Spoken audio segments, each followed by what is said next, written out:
Promised Neverland Chapter 168, titled Dead. It looks like the kids were trying to take over Gracefield. They had a pretty good start in the last chapter. It looks like Peter Ratri probably finessed them a little bit in this chapter. And then he's threatening to kill like Winston and I don't even know what the guy with the weird hat is. But it just gets all creepy because he's basically like, I'm your creator. Why are you guys being so rebellious? I did all these great things for you. And they're like, what the fuck are you talking about? You almost killed us. And I also go like, he's not really all of these kids' dads because we kind of took sperm from a lot of people. Right. So like, are you really these kids' dads? Yeah. But yeah, that's mostly the chapter for me, unless I missed anything major. But I mean, I guess if you think about it, it only makes perfect sense that he should be their dad because in all shonen anime and manga, in order for your main characters to be stronger, they have to have a dad who's not around. wow, I mean that's a valid point. That's a valid point. I just like, how do y'all feel about this whole part with Peter Ratri? Like, I don't. It's like I don't know. For this to be kind of like getting all the answers to the questions, I feel kind of like meh on this whole thing right now. Exactly. I'm kind of getting the almost like Seven Deadly Sins vibe, where it's like the main ish already went down, and it's like they're adding on kind of redonkulousness just to really like fill it up. I mean, granted, it's different in the sense that we still need questions answered, but they're not getting to the point, and they're not making this arc as well as they could have made it as the final arc for the show, really. Oh, not the show, the series. But I mean, right now, I'm definitely extremely disappointed. I mean, this Peter Ratri twist was barely even a twist, and then I don't know. It's not the impact isn't there. This is pretty much just happening without really doing anything. Like it's not leaving you on the edge of your seat. Like, oh shit, Exactly. Oh, this happened. Oh, what's gonna happen now? It seems like they're just going straight to it.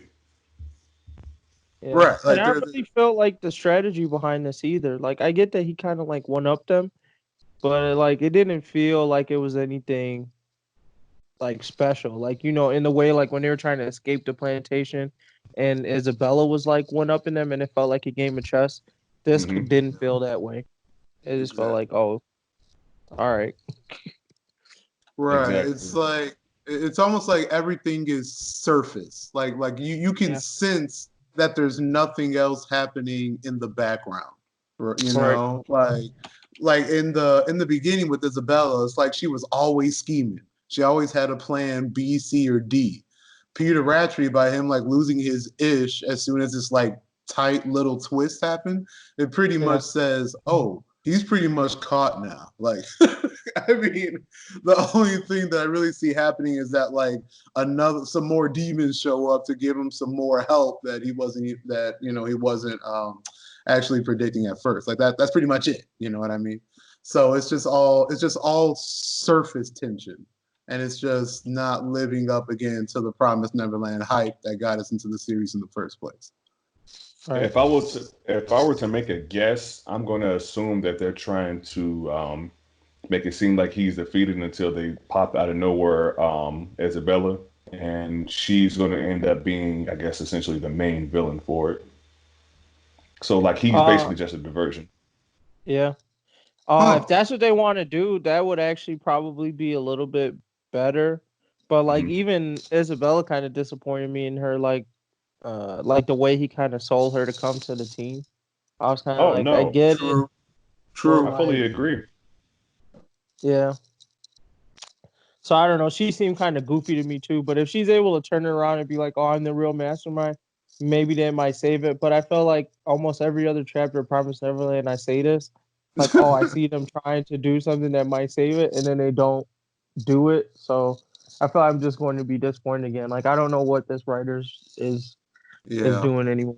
I just need to know what Emma made, like what her sacrifice was for the promise, And then I pretty much have all of the story questions I want to answer. Like, I wouldn't care about what else happened. Pretty much. Yeah. I mean, that summarizes it pretty much perfectly. I mean, that's like the last big question we really need answered. Like, what was the promise? Is that truly going to evolve to, all the cattle children go into the human world? And then when they go to the human world, are they going to face more problems, or are the series over? Like, that's pretty much all I really am like still invested in the series for at this point. Exactly. And where the hell is Phil? Oh, big oops, facts. you right. He might be able to save. He's the last hope. I think. Phil back? Nah. Oh, snap. Damn, good call out, Gramps. We almost forgot the MVP. Fuck. Can't forget the homie, man. That might be the savior to the series right there. Yeah, for round. Fuck. That's all I'm saying. Phil might have already got it figured out already. Shit. Phil might have it'd be real funny if when they went to go make the promise, like the Demon King or whatever you want to call him was like, oh man, I was kind of hoping Phil would have came with y'all. But damn. No. Phil ain't even gotta pay up anything when he makes promises with the demon. He like, nah, you good. I got you, Phil. You could just have this one. He's like, I already knew what you were gonna request from me anyway, so I already brought it with me. Here you go. He literally has a house account with the King of Demons. That's what's up. Facts. I mean, anything else? Y'all ready to rate it? Nah, that was it. Continuation of disappointment. I thought you were saying no, you're not ready to rate it. I was gonna say damn. Oh no. What else do we gotta unpack?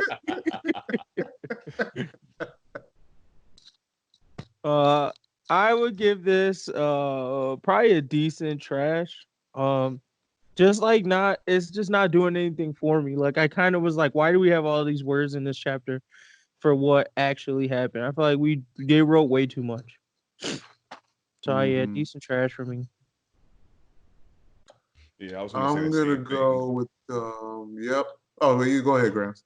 I was gonna say the same thing. Like for us to be built up to such high expectations in the beginning of the show, and then to be brought back after the climax at this major point of the story, and to not have the same feeling that we had in the beginning, it just doesn't make sense. It's almost like they completely changed into a whole different story. If this was like this and this same type of tone throughout the whole story, I guess it would have just been a decent chapter.